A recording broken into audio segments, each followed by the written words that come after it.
comments. Hello everyone, let's have more news about the Miami Heat, but first don't forget to subscribe to the channel and leave a like. The Miami Heat tied the Minnesota Timberwolves and Houston Rockets as the teams favored to acquire Phoenix Suns superstar Kevin Durant. Unsurprisingly, Miami is reportedly emerging as the least likely option of the three. ESPN's Brian Windhorst said Phoenix reportedly didn't like the offer that the Heat made. I want you to think about the three sides of this, Windhorst said on Get Up Monday morning.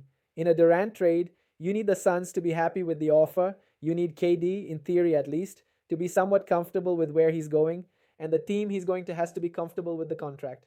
The Heat have a very narrow path to land the 15-time All-Star without sacrificing Tyler Herro and Bam Adebayo. Unfortunately, they have very little outside of their franchise pieces to trade, with Andrew Wiggins, Duncan Robinson, and Nikola Jovic as the primary names circulating these rumors. New center Kel'el Ware has been thrown into the mix as well to give Phoenix a big man, but fans likely don't want to see a developmental player dished out. Sadly, they don't really have many avenues elsewhere. The Heat are competing with the conference contending Timberwolves and an up-and-coming Houston team, both of which boast impact players and draft capital to work with. If they genuinely want to grab Durant in hopes of reviving their championship hopes, the Heat need to explore all possible options. Now let's go to another video. Don't forget to leave a like.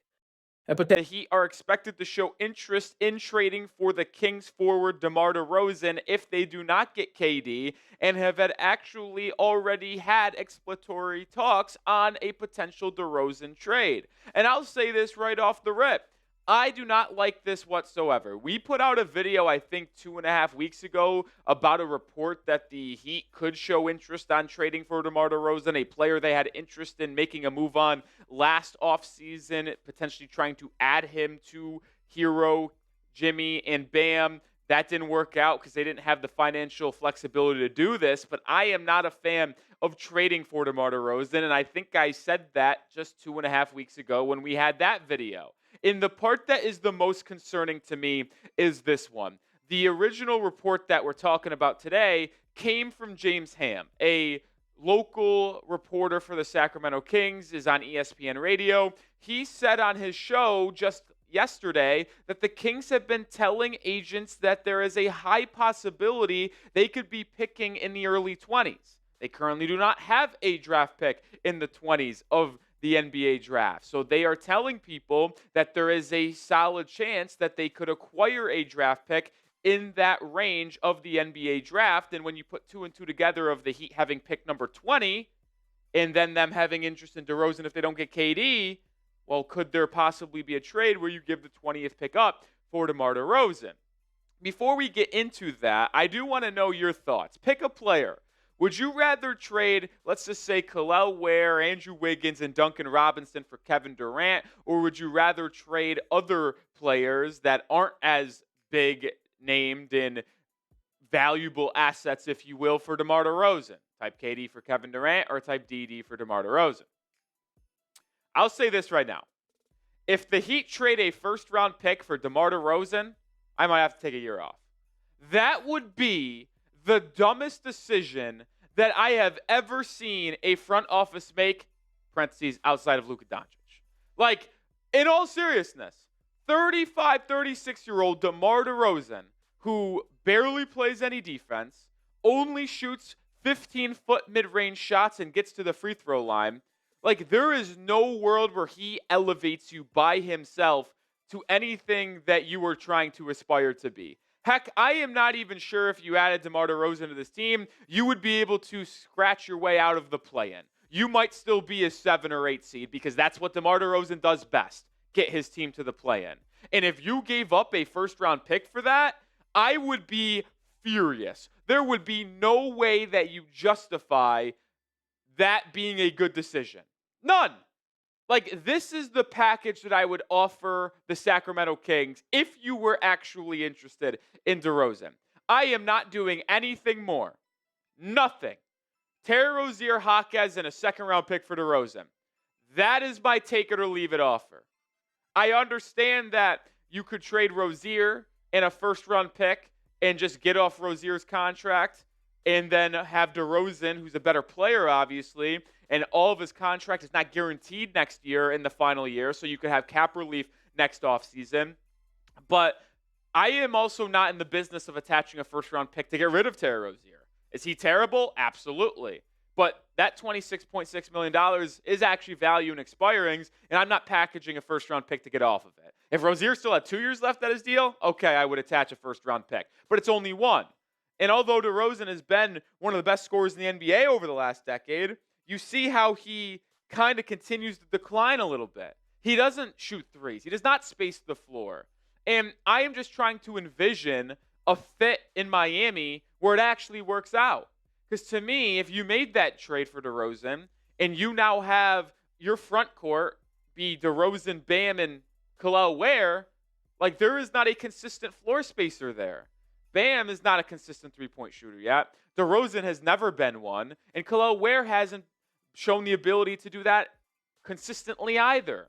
Like, I don't think it would fit offensively. DeRozan barely plays any defense, so I guess you could play him at the 4 defensively and have Bam guard the wings on the perimeter like you would do if you added KD and kept Khalil Ware in that hypothetical. But DeRozan doesn't change anything for you. So offering a first-round pick would be a monumental disaster of a decision in my eyes. And I'll tell you right now, if it happened, they miss out on KD, they trade a first for DeRozan, we'll go live, and I'll be shredding the move. There's no doubt about that.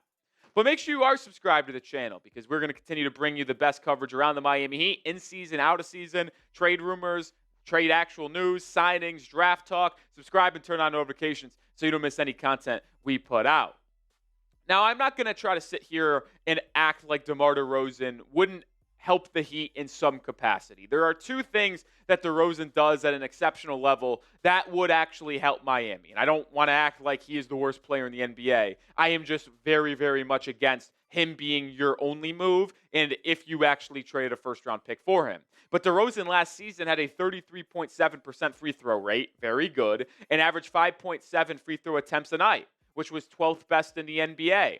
The Heat, once they traded Jimmy Butler, were one of the worst teams in the NBA getting to the charity stripe. So DeRozan would be able to fill some of that void that was left after Jimmy Butler was traded because he gets to the line 9 times, 10 times a night. That ability to create easy points was severely missed in the second half of the year. DeRozan would help cover that off a little bit. But he is also one of the most clutch players in the NBA, and I do give him a lot of credit for that. Miami was the worst clutch team in the NBA. In offensive rating, in net rating, in points per game, they're all bottom 5, bottom 3, or absolutely dead last season. Well, DeRozan played in a lot of clutch games last season, and when you look at his individual performances, he was top 15 in the NBA in pretty much almost metric outside of field goal percentage. In the final 5 minutes, when the game is within 5 points, that is what is defined as a clutch game. See DeRozan, 5th in points per game, 16th in free throw percentage, 15th in offensive rating and net rating while having one of the highest usage percentages in the clutch. Like, he is good when it matters most, and you can maybe point to his ability to get to his spot in the mid-range and the free throw line consistently. I will not act that trading for DeRozan would be the worst decision ever. If you traded for DeMar DeRozan and was a Rozier Hawkes second-round package, I would not be that upset. But I'll say this. The only way I'm cool with trading for DeMar is if it is the package I said of Hawkes, Rozier in a second, but you also have to make another trade for a legit top-end starting point guard. Like, if you were to just trade for DeRozan, re-sign Davion Mitchell, draft the player at the 20th overall slot, and have a team of Davion, Hero, DeMar, Ware, Bam, draft pick, and run it back with some of your bench pieces like Jovic and Paul Larson, I would not be happy. That's a marginal move. It's just a move that will not change anything. And maybe you can argue it's like, all right, we'll be a little bit more competitive. We didn't have to give up any first-round picks, and we can release DeRozan next year with only a partial guarantee and save some pretty money on the cap and potentially go after a good free agent if there's available. I can understand that line of thinking. But to me, trying to sell the fan base on DeMar DeRozan after missing out on Kevin Durant, to me, is just kind of disingenuous almost. Like, it's just a bad way to conduct your business, in my opinion. And coming up in just 1 second, we will have our daily Kevin Durant updates. You can't come to the Heat Report at this point in the offseason without getting a KD update. But before we get there, I want to showcase the Heat's draft hats for the 2025 NBA draft. I think they're pretty sweet. You got the black curve brim, the white flat brim. Heck, they even got a bucket hat, which I think is really cool that they added that this season. Get yours today before the draft actually comes. It's 1 week away on Wednesday, June 25th. You can get yours today at chatsports.com/heat2025 draft hats. Every shape, every size. Grab yours today. Links in the description and comments of today's video. Let's segue to Mr. Durantula, KD. Let's check in on the latest around Mr. Sniper. And I think we'll start here with Sam Amick. From yesterday's video to today's video, there's a lot that come out. It feels like there is so much that comes out every single day, and we might be in this 48-hour window where a trade could actually go down. Well, Sam Amick on Durant said that Minnesota is not going to play ball in terms of offering their package and agreeing to a deal until they get the signal that Kevin Durant wants to play there. Obviously, we know that KD's preferred teams are the San Antonio Spurs, who have shown no interest in a Durant trade at this point, the Houston Rockets, and Miami Heat. So if KD doesn't change his stance on being okay playing in Minnesota, I don't think the Timberwolves are willing to offer what Phoenix wants for a potential one-year rental, and I don't blame Minnesota. They would be better next season, sure, but why shake up the roster, give out young players and a draft pick for a guy that you're going to only keep 1 year when you probably aren't going to be better than the Oklahoma City Thunder? Now, then this does impact Miami and potentially Houston Rockets. And Brian Windhorst actually said it perfectly this morning on his podcast. If you're Houston, who's shown some interest but hasn't been willing to put together an offer that seems to compel Phoenix, I am not increasing my offer for Durant at all. If I'm Houston or Miami, I'm like, okay, I'll sit here and wait with this. I'm holding it. And that is referring to the Suns asking for maybe a little bit too much right now. And with KD not wanting to go to the Minnesota Timberwolves or Toronto Raptors, those two teams could offer good packages. But if they're not willing to actually agree to the deal and only have the package on the table, then it's going to come down to Houston or Miami. And then those two teams can wait and be like, yeah, we're ready. We're in a game of chicken. Who's going to blink first? And it feels like I know exactly what the game of chicken is. If you put pieces and pieces together, it sounds like Miami's offer to this point, regardless of Twitter speculation, is what we've said on the channel for a while. It's going to be Wiggins, Duncan, Jovic, and the 20th overall pick. And if you look over at Houston's side of things, it's probably going to be the 10th overall pick, Jalen Green, and Dillon Brooks. That's kind of what it feels like right now. But what does Phoenix want? They want Kel'el Ware from Miami, and they want Jabari Smith from the Rockets, because they do not want Jalen Green. So they would take the 10th pick, Jabari Smith and Brooks, and reroute Jalen Green to a third team.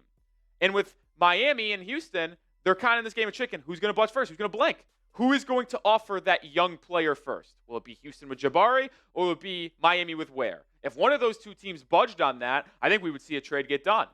And if it doesn't happen, and KD keeps his stance, well, then I think Phoenix is just going to have to come down to the ultimatum of, do they prefer Jalen Green, the 10th pick, and Brooks, or Wiggins, Duncan, Jovic in the 20th? And that's how the decision will ultimately come to fruition. So predict it for me. What team trades for KD? Is it going to be Miami? Is it going to be Houston? Is it going to be Minnesota? Does not sound like San Antonio is interested in the slightest, and they are holding on to their assets for a potential bigger fish that fits their timeline better. So I am no longer considering San Antonio a threat. It feels like it's Minnesota, Miami, or Houston at this point. And it seems like Minnesota has the best package. Like, we just talked about how the Timberwolves aren't willing to agree to the deal because KD hasn't given them the signal to that he wants to be there and would stay there, and they don't want to do that year of a rental. But it also sounds like the offer has been leaked. So, like, this package from Minnesota is on the table.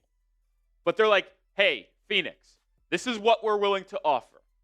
But we are not going to agree to a deal until Kevin Durant actually signals he's okay coming here.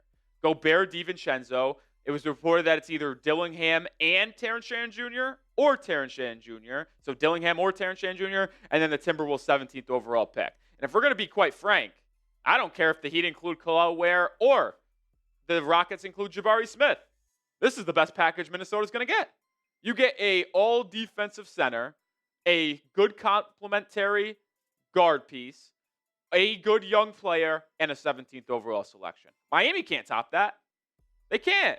It's just all about if KD changes his stance or not. And if he doesn't change his stance, I don't think Minnesota's going to make the deal. Have rumored each offer that each team is making for Kevin Durant in that trade sweepstakes from the Rockets and other teams. Or we'll just go by one and see which team is putting forth the best effort, and reportedly what are the hang-up in each one of those trades happening. When you look at it, first, the Houston Rockets are reportedly offering a package built around Jalen Green, Jabari Smith, and the number 10 overall pick. But reportedly, the Phoenix Suns have no interest in acquiring Jalen Green. Jalen Green is the holdup there. Now, it has been mentioned that teams like the Nets, the Hornets, and the Bulls could become a third team if the Suns do decide on the Houston Rockets trade package, that those teams could land Jalen Green, and then another player would come back to the Phoenix Suns that they have a more interest in than Jalen Green. But it's really interesting that, Jalen Green is such this polarizing player, like still 23 years old, right? Going into his 5th year in the NBA, he's still a very young player,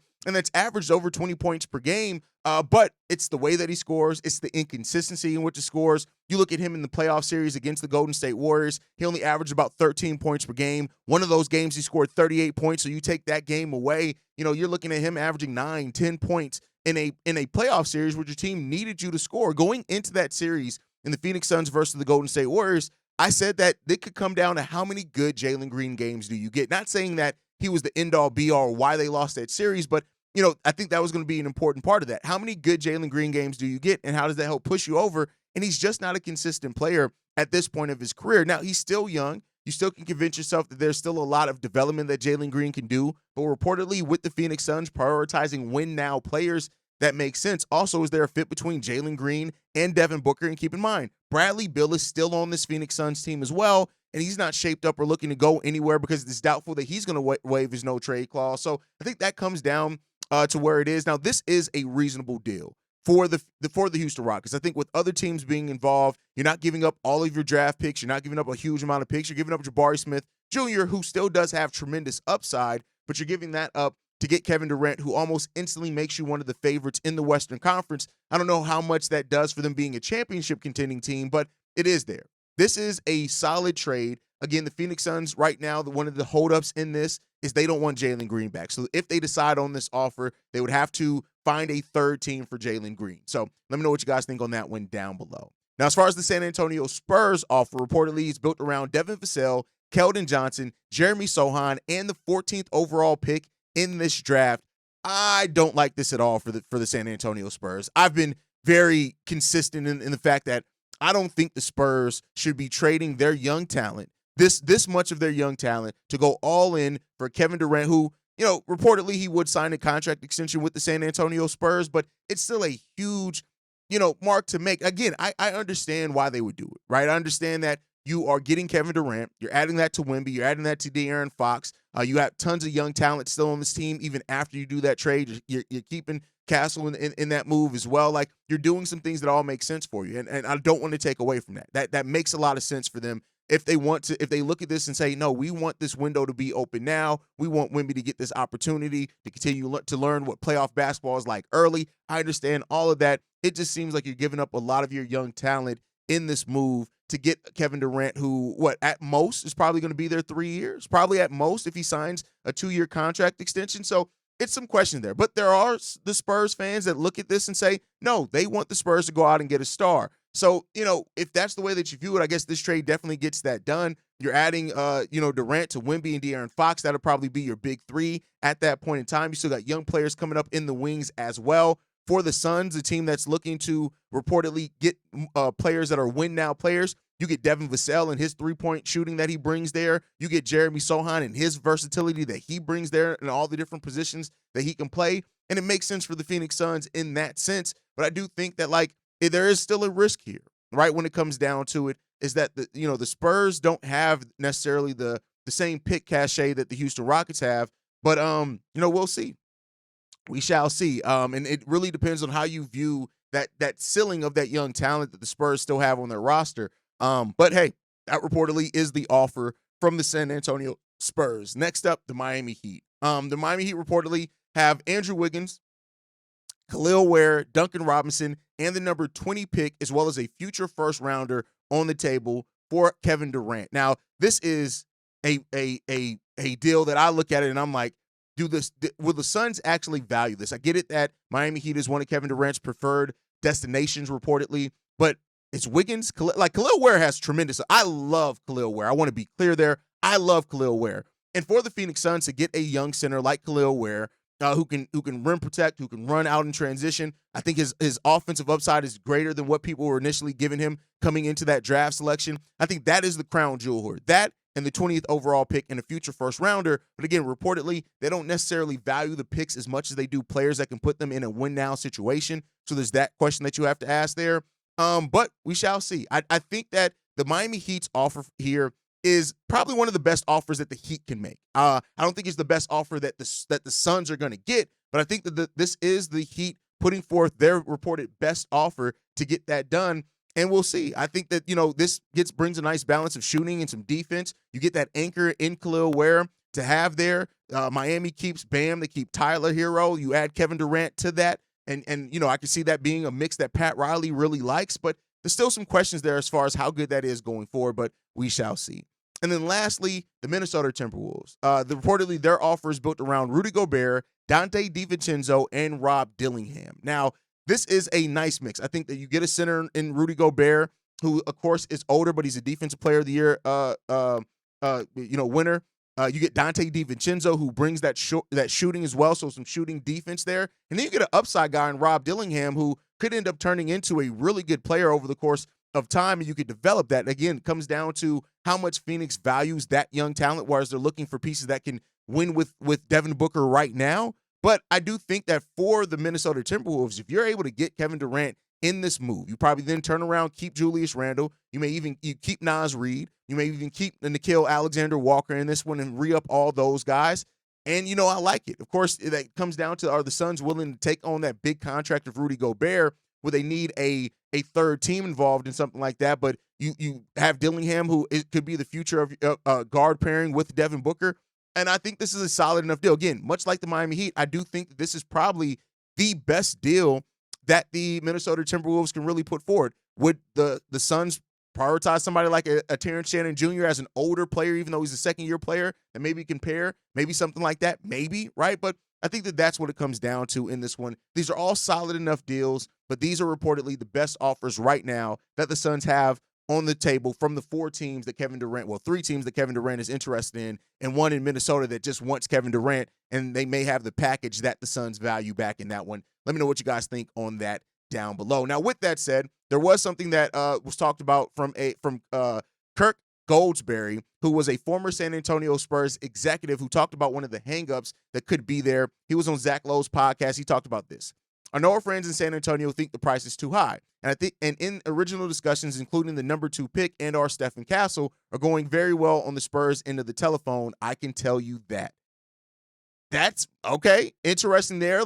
Listen, if you're putting on, I think if the Spurs are willing to put the number 2, which I would not do in this, but if they are willing to put up the number 2, it's going to be interesting. Now, he went on to say this. Everybody loves Kevin Durant, even though he's 36, soon to be 37. But the Phoenix Suns, my understanding is they're asking for a little too much. I had one Eastern Conference executive say the name is better than the game. That's crazy, but I can understand where that's coming from. So it seems like the Spurs hang up is that they don't want to send off some of their top-end young talent because they, again, are question. They still want to have a future there. And that's the smart part of this, if this is San Antonio Spurs. So we shall see. And like I said, once the Miami Heat were mentioned as a team that could be involved in this, I'm not necessarily going to put together a crazy offer for Kevin Durant because I know that the Miami Heat, their first-round picks aren't great. They don't have a lot of great talent that they're going to be sending to that because they are going to be trying to make sure that they can maintain, and Pat Riley's going to do that as well. So that's something to come down for. Now, on the flip side of this, we also have heard from Bobby Marks that Cam Johnson is on the board for the San Antonio Spurs if they strike out on the Kevin Durant trade, saying this. Johnson looks like an ideal fit. He averaged a career-high 18.8 points last season, has been consistent 39% three-point shooter who would space the floor as a stretch four alongside Wembanyama. So, it seems like the Spurs aren't putting all their eggs in one basket, and nor should they. They're looking at this in a totality and trying to decide what is going to be the best situation for them. The Spurs have the assets. They can make moves. And I do think even if the Spurs strike out on a Kevin Durant trade, they're still going to be pivoting this and looking at how can they add some good talent to this team, because the Spurs are ready to go. They want to be a playoff team next year. They don't want to be missing out on the play-in. They want to start getting that playoff experience for Wemby. And that just makes sense there. I think they have the young talent. Of course, we got to see how the coaching is going to work out now that Pop is gone permanently. But I think that they have, and what that organization has shown before, they're going to want to win. And they're going to want to win as soon as possible and to do that for as long as possible when they have the player that they're building everything around. And like I said, for me, I commend that. And I respect that wholeheartedly. All right, last time before we get out of here, Dejounte Murray has spoken out in regards to the Pelicans, and he said this, man. It was a situation where, like, I got all these problems going on. I broke my hand. I'm recovering. My mom had a stroke, and one of my cousins got killed. Then my uncle overdosed. During all this, I'm not getting what I need in the organization. It's hard for me to get my training time. It's hard for me to get my lifts. It's hard for me to get my own court time. So you can only imagine where my mental was. This is part of the game. And the reason why I wanted to talk about this, not to bring my other stuff over here, I'm somebody who I had a podcast that was talked a lot about mental health for a long time. I think that mental health is an important part. And I do think we've seen the NBA take mental health more seriously for their players, right? And here's the thing. New Orleans is a franchise that right now is in turmoil. I think there's a lot up and down with this franchise. They're going into the draft with the 7th overall pick. They've said after a GM change that they are, still focusing.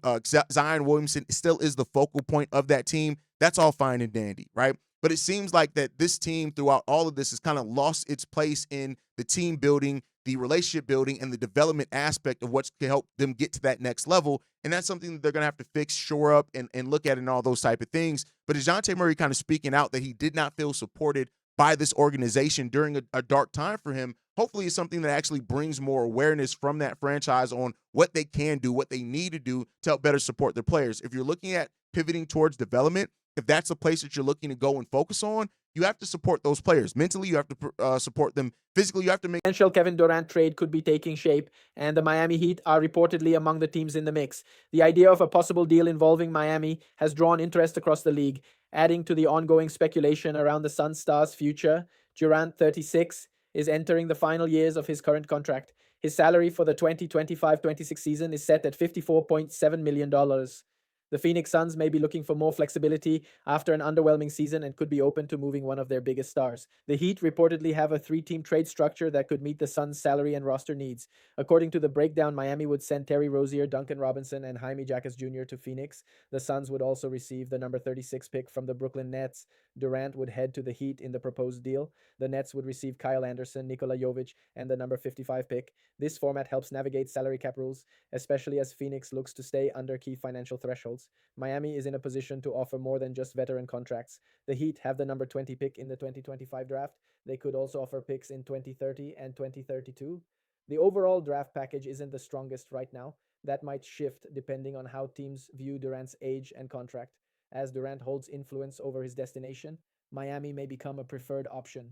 A core featuring Bam Adebayo, Tyler Herro, and a respected coach like Eric Spoelstra could appeal to Durant. Whether the Suns move forward with Miami or another suitor, a decision could come soon, especially with the NBA's offseason calendar approaching key dates. And you, fan, what do you think about Kevin Durant's situation? Leave your opinion in the comments.